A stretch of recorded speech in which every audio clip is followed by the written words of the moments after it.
Good evening, ladies and gentlemen. This is part two of the Wendell, Elmy, and James show.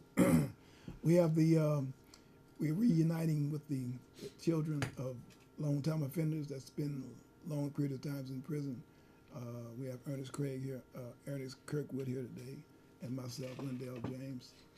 Narrating is Lynn, and Ernest's daughter is present. So we're going to bring them on, and we're going to start with Lynn as the narrator of the show. Thank you again. It's really good to be with you guys. I'm really honored to be in all of your presence. And I wanted to continue our conversation a little bit more about hearing maybe first from Mignon right now about some of the things that your dad was talking about really wanting the family to come together and be together. And I saw you over there shaking your head like, no, that just wasn't a possibility. And what were you thinking as he was speaking? No, I wasn't thinking it wasn't a possibility. What runs through my mind is because my mother passed away, my brother he wasn't even in his 30s, nor was my sister. My mother ran all of us. And I think that is the glue. And I think that he needs to call it. I think that everyone in this family is waiting for him to say, look, enough. Get your act together and let's move forward. And I think until that happens, there's going to continue to be discord. I think the notion that we are like, this is what we've been doing. No, really, we haven't been doing this. Only for maybe unfortunately, the last 18 years have we been kooky because my mother passed away. So I think that he's home. And I think that he needs to do what he has to do. Because I can't do it. I've tried. Can't do it. It's not your job, right? It's not my job. Right. He's the parent. Put his foot down like he always has. No matter how old your children are, you're still the parent. That's right. Yeah. So do whatever it is you think you need to do. Just get this house in order. And that's your strong desire. Yeah. Because I don't have the energy to do it anymore. Now, some of us are getting along quite well. But then there are others of us who have their own decisions or own what they think happened or what is going on. But it's unfortunate because at no time in the last 18 years have we all gotten along at the same time, except for maybe me and my brother. I think we've had our first huge falling out in the last 2 years, but we moved past it, as we always do. But yeah, he and I have never really had a big falling out until recently. But I just think he needs to tell everybody, sit down, shut up, and get along. Have you told him this before Nope. now? Okay. What's interesting is in talking with Wendell in regards to possibly having a session like this after you had invited me to have the session with the San Francisco Psychoanalysis Center, did a presentation. They do a couple of presentations a year for social workers and et cetera. And I was invited, and myself and my son was there. Joe Calderon and his daughter was there, and that's how I got this idea, and came to you, right? And that honestly is what Mignon said is much easier said than done. Of course, yeah. All right, and from my perspective,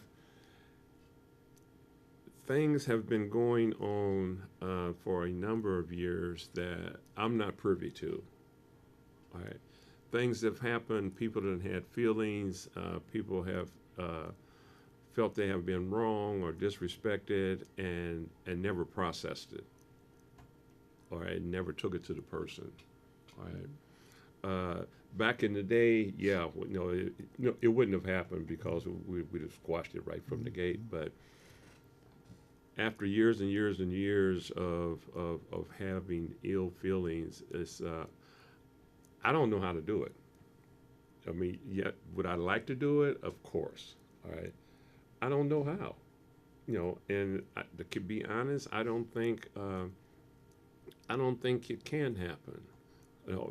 Presently, I have a good relationship with all of them as individuals. All right. And one of the things that I did when I realized really what I was up against and what was happening is I asked each one of them individually. Oh,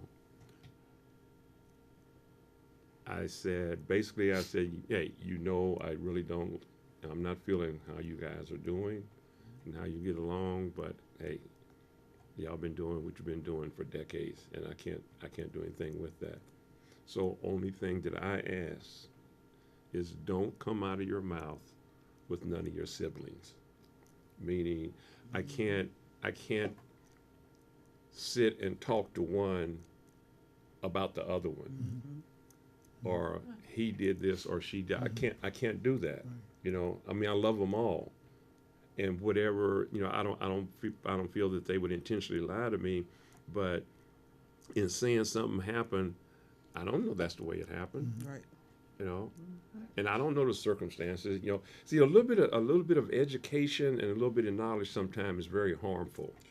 Sure. I know just enough to know I don't know a whole lot. Right. And so that's the way I deal. I don't know how other people deal. Individually, I have a very good. I got a good relationship with all of them. And with the exception of one, I have had the opportunity to be there and show up for them 2 or 3 times in different situations, in which I am more than happy. I just feel blessed, to be able now to be there for them when they are in need, regardless of what it is, So that's. Right. So I would want you to have a chance to respond to this as well, Wendell. And I think what I'm hearing you say is that what you found very helpful in this moment is to set some boundaries with each one of them about what you can and cannot discuss with them regarding their siblings. So you have that individual relationship, but there is still that strong desire to have a more of a community, family relationship where people can sit together and talk and process some of this together. You're not sure that can happen at this moment. Yeah. And you don't know how to do that yourself. Yeah, I'm feeling the same way. You are. It's like I said, for Thanksgiving last year, that was my first Thanksgiving home in 28 years. Yeah. And for Christmas, everybody was in the house. All my siblings, all my children, my nieces and nephews that I haven't seen before, nieces. And my children, I try to get to sit down and have a conversation. Okay, I'll be back, Dad. I'll be back. I'll see you in a minute. I'll be back. I gotta go over here, and this went on all night. Every time I try to get together, let's go back in the room. Okay, hey, Dad, I'll be right back. Going downstairs, and that went on all night until it got to the point that we didn't talk. Tried it again Christmas.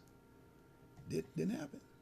So something in the period of 28 years happened that they don't want to talk about.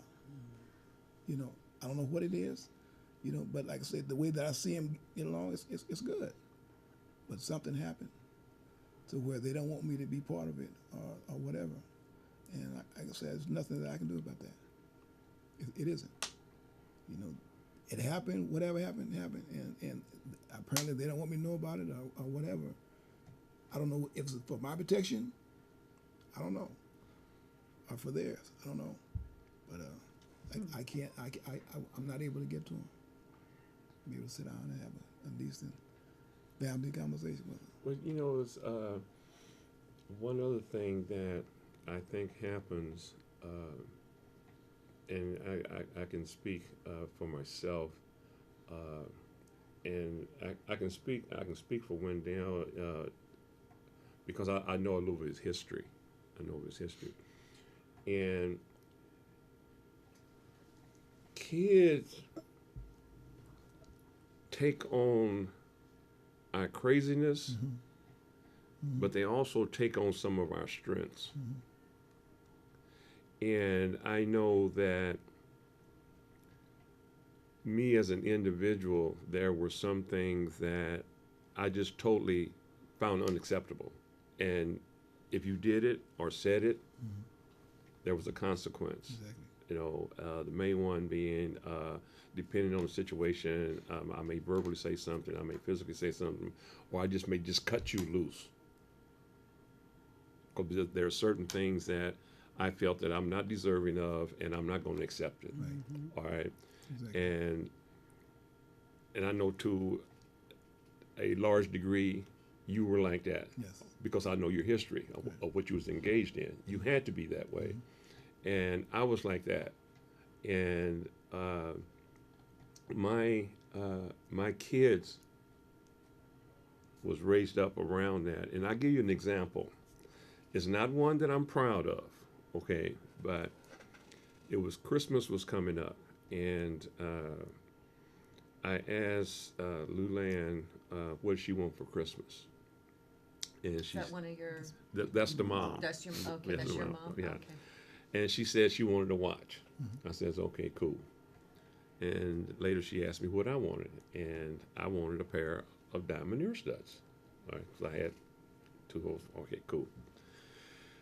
Christmas came, everybody's fine. We all at the house. I'm spending time out the house. I bought all my little cooking utensils out, you know, so we hanging out. Everything is cool. I bought Luann a gold Seiko watch.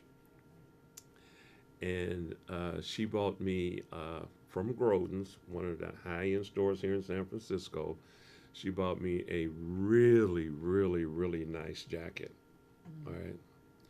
And we're all there opening presents and all this festivity. And I opened it up, and it was the jacket. I refused it. I refused to accept it. That's not what I asked for.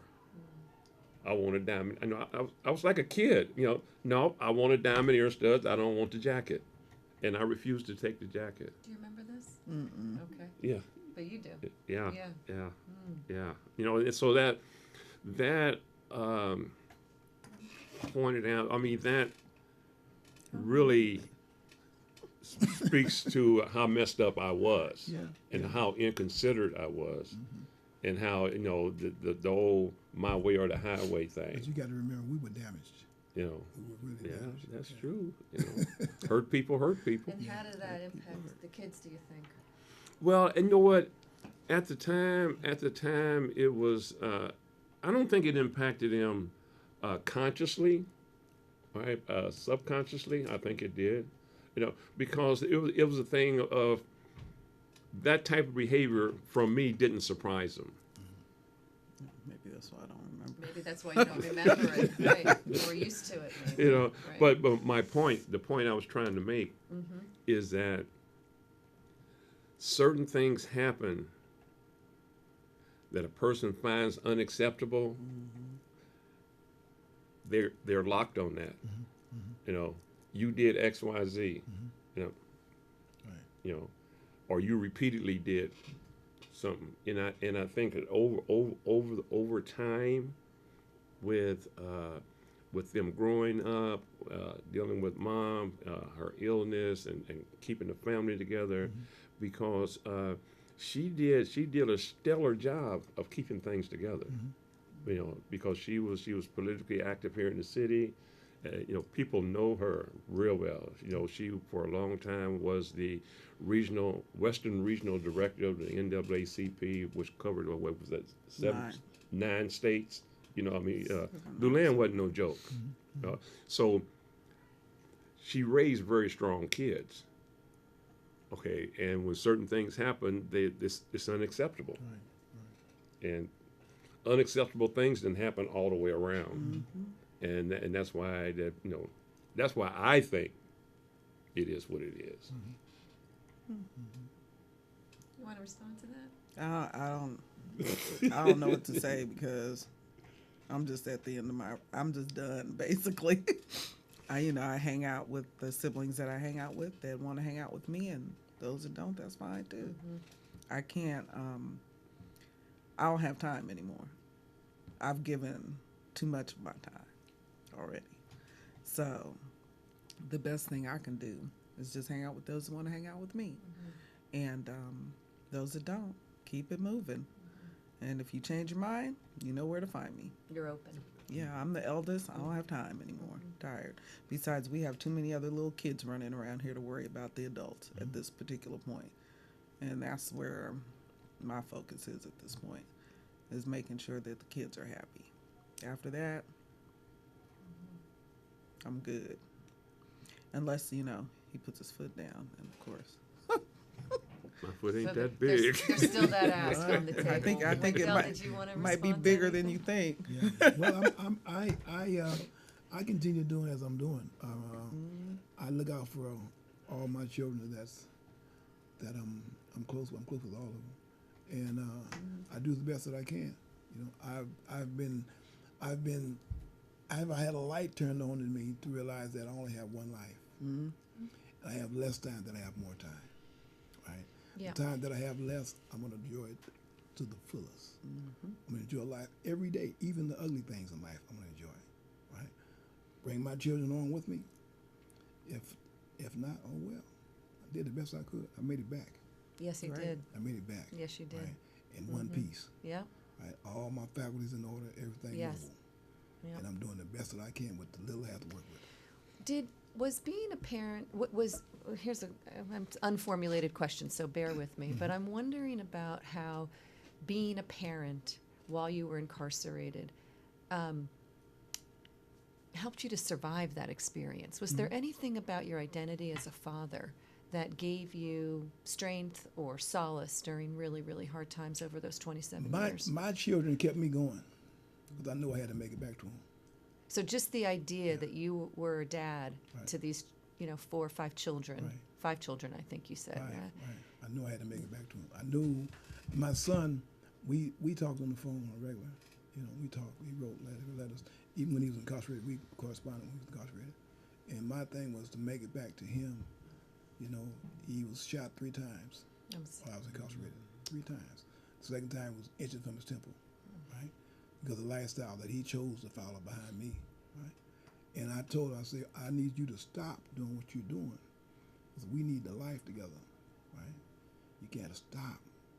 He told me, he said, Dad, he said, sounds good. He said, but I'm addicted to money. And when he told me, I said, whoa, what have I created? What have I created? So with that, I was able to talk to him and convince him to stop from prison. And he stopped from prison. I came home last year. My son is doing extremely well. He had 3 girls. I'm so glad to hear that. We're trying to get a boy. His wife has had 2 miscarriages. Trying to get a boy. So they've been on. So we're trying to get a boy. But Good luck with that. but and we're You gonna keep know, working on we, it. It's a group effort to get a boy. Yeah. We're gonna keep working on it. Grandpa wants a grandson. But I mean, I have some beautiful kids. Adults rather. I have some beautiful adults. All mine is grown, and I'm doing the best I can. Do we have time for one more question? Yes. Okay. Yes. This is for the parents, the dads. How has being a parent, and I know a little bit about your history, really nothing about yours, but I'm going to make an assumption, but how has being a parent, Ernest, in your case, helped you heal from your own childhood wounds and traumas? Well, it's having looked at the trauma that happened in my young life, both physically and sexually, and process that and realize and come out and realize that I understand that and I move forward, but now without even thinking about it, I'm the senior in the family. Yes. I've got to that point. I got out, and like I said, the next day everyone was there, and I had a 6-month-old great grandson that I didn't know I had. Right? So now I'm not used to being the senior. I'm not used to being addressed as sir, or yes sir, or no sir. And it's new, and it feels good, and I'm just blessed to have did a lot of things that I don't know how I got through it, okay and still be alive today. And the only thing I can say is that I got through it and I'm alive today because I haven't served my purpose yet. Exactly. You know, and dealing with the kids, I do not spend as much time with my grandkids as I would like to. But without being like totally selfish, the most important person is me. Right? I must stay grounded. That's right. I must do what I have to do what I see I must do. That's right. It's profound. That's a good one. Yeah. Yeah. And I'm looking forward to, for the first time, I will have my 3 granddaughters for 3 days on the 2nd, 3rd, and 4th of January. Because what happened is, I keep saying my comfort zone is movement and activity. I'm not the emotional guy. I'm not the personal type. That's not my strong suit. And I just stay busy, and say I'm gonna do this, and I don't. And so I said, you know what? I need to spend more time with my grandkids. And so I said, I'm gonna look, ask my son, when are they out for Christmas? And I'm just gonna make the commitment right now. Right. You know, ain't nothing else happening. That's You know, I'm gonna take my grandkids and we're gonna do whatever. That's you know, great. so. You heard that, right? You know what I said? I heard that. He's missing a couple, but we can add them on too. Yeah. That's right. That's right. So, Yeah. but yeah, it's you know what, it's good. It's good. It's good being out. It's good being a decent. I am a tax-paying, voting citizen of San Francisco for the first time in my life, and it feels absolutely great. That's fantastic. Yes. Yes, it I'm is. so happy Yes, it that is. you are. Yes. Yes, it is. And Wendell, how about for you? For me, I I went in one way. I went in. I tell people like this. I give them the whole story. It's real brief. I was in a cesspool before I went to prison.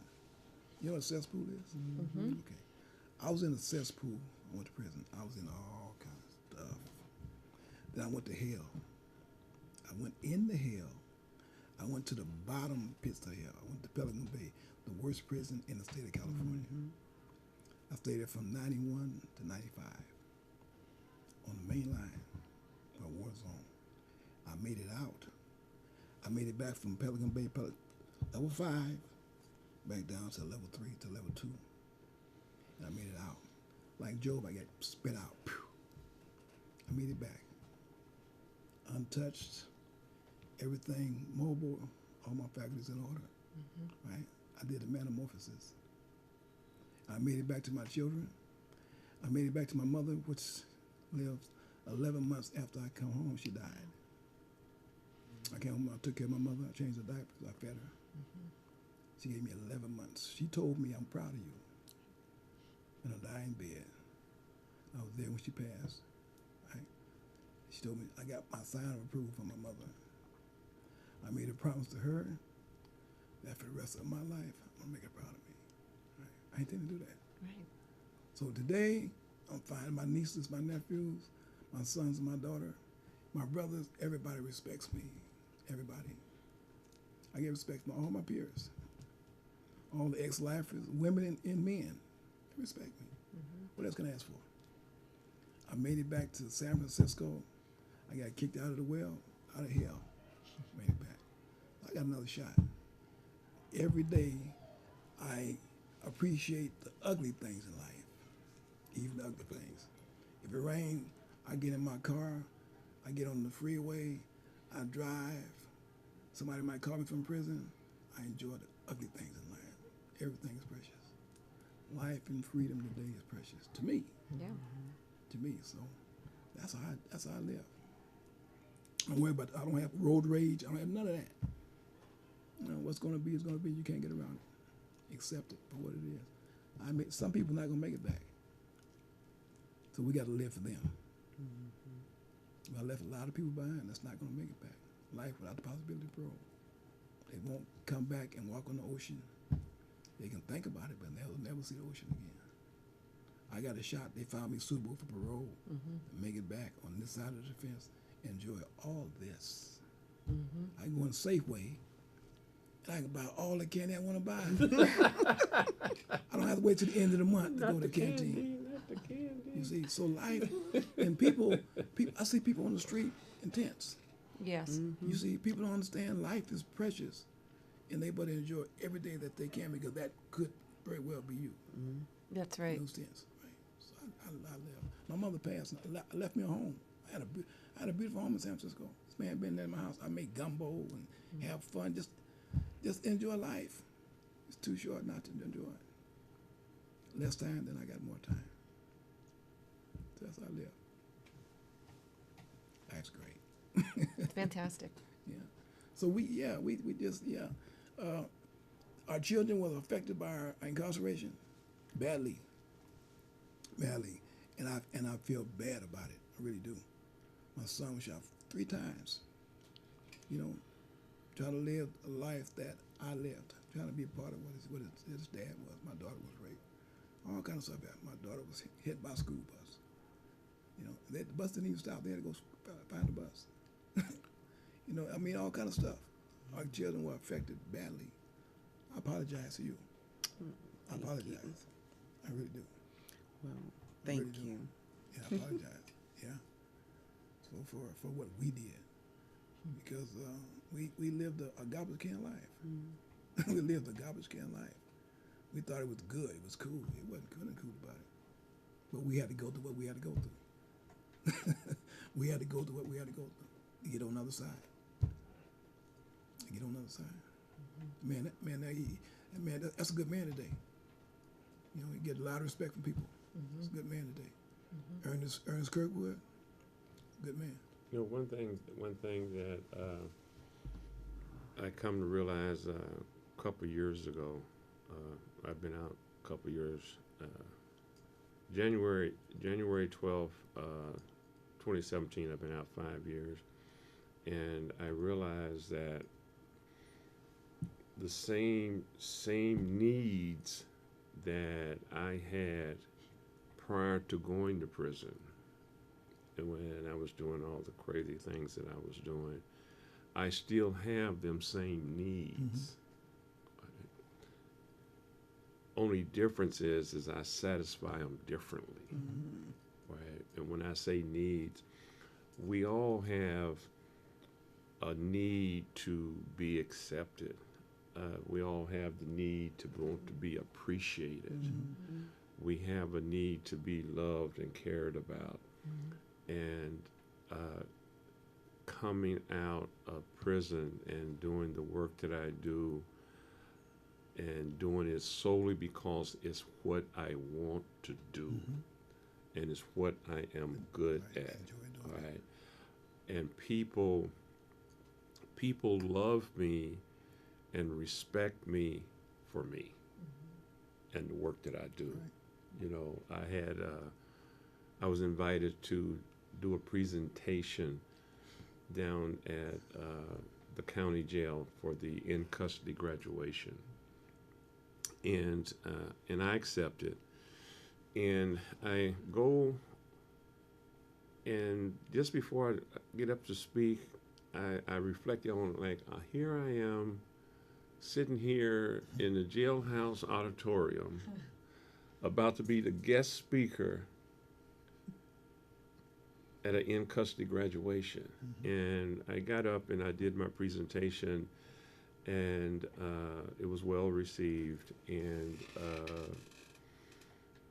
the sheriff's department, the sheriff thought so much of my presentation that they reproduced it in its entirety in their monthly newsletter, you know. And I felt really, really, really great about that. You know, I felt that that was quite an accomplishment. And to do things that I like to do, that comes easy. What I do comes easy to me because I'm just talking and living my life and sharing my past and hoping that in sharing my past, I can keep someone from repeating my past, you know. And if I can just go into a situation and have one person to understand something that I'm trying to share, then it's worth it. We want to thank you, everybody on the panel today, for coming today. Lynn, we want to thank you for narrating, answering the questions that you asked. Thank you. Thank you so much for having me. Mr. Craig, thank you very, very much for being here today. And your daughter, I can't pronounce your name. Mignon. Mignon, thank you for being here. Thank you. And again, I apologize to you. Oh, thank you. And your father's back. He's back. Mm-hmm. With Praise with God. vengeance. Yes. Because I never thought I would see it. There you go. Yeah. So we want to thank you for watching the show this evening. We have a part 1 and part 2, and you can see this on Saturday night at 7 o'clock. Shortly after the show today, it'll be on YouTube. So you can watch it whenever you want to watch it. It will be all around the world. So thank you for watching the show. Next Thursday, we'll have Kevin Cooper from Death Row will be on the show. Next Thursday at 6:30. There'll be a live interview. He'll be calling from Death Row. Attorney David Alexander is his attorney. He'll be in the studio. So to stay tuned next Thursday at 6:30.